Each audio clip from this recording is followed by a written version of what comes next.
Hey friends, Casey Cook with Coldwell Banker, and as a supplement to the market report this month, what I wanted to talk about was interest rates. Interest rates have gotten a lot of attention.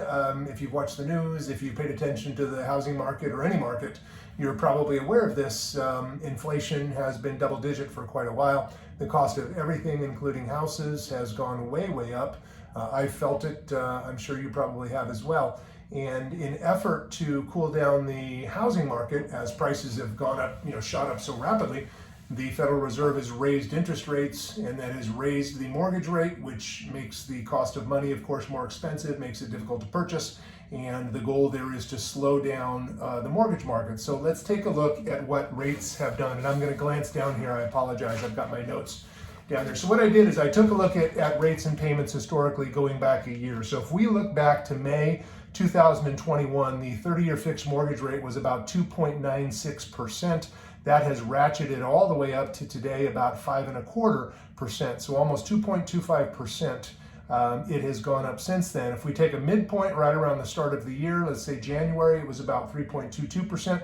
So it's gone from right around 3 this time last year to just over 3 at the start of the year, all the way up to about 5.25 now. So the question is, what has that done? What's the impact on somebody's buying or purchasing power if you're buying a home or if you're selling a home, like most of my clients are?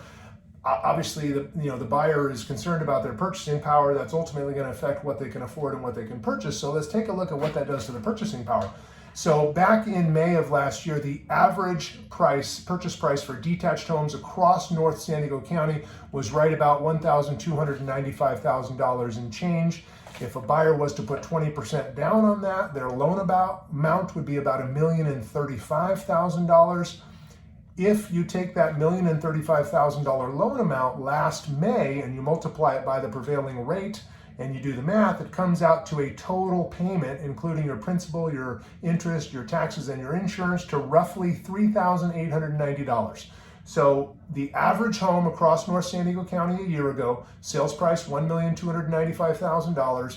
You use the prevailing interest rate at the time, you get a payment of around $3,890 per month. So let's fast forward now down to January of this year. So roughly 6 months later, another data point. So the interest rate had risen from about 3 to about 3.22%. The average sales price had actually dropped a little bit. It was $1,294,000 in May of last year. It dropped down January this year to around $1,256,000.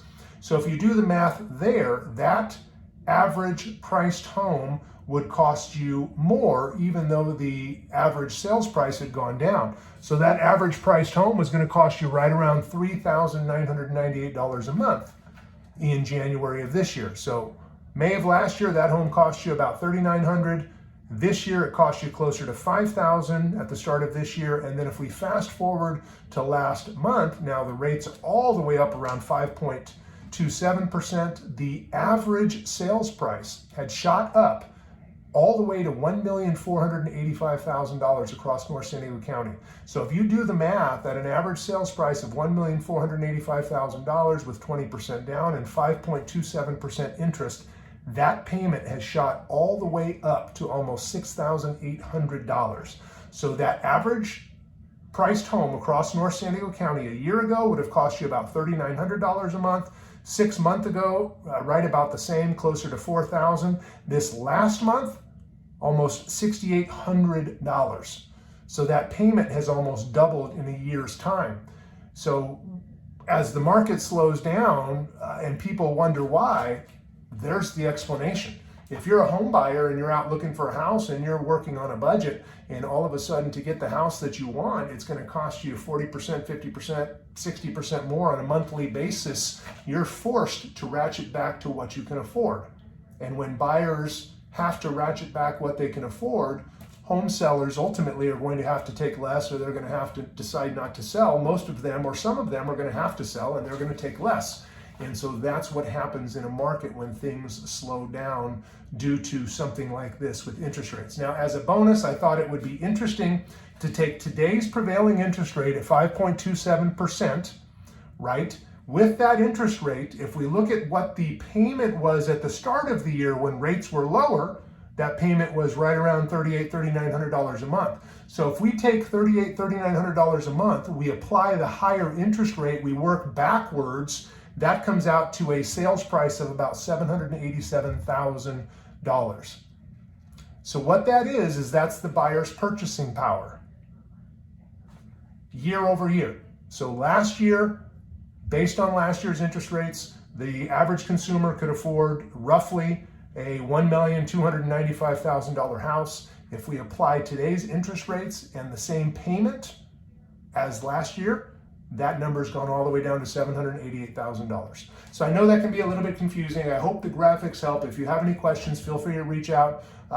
Feel free to poke around on my website as well. This is a new website. There's a wonderful home evaluation tool and great home shopping tools. If there's anything I can help with, please do reach out directly. You can call at 760-330-3616 or email me, and I'm happy to help out. Thank you so much for watching. We'll see you in the next video.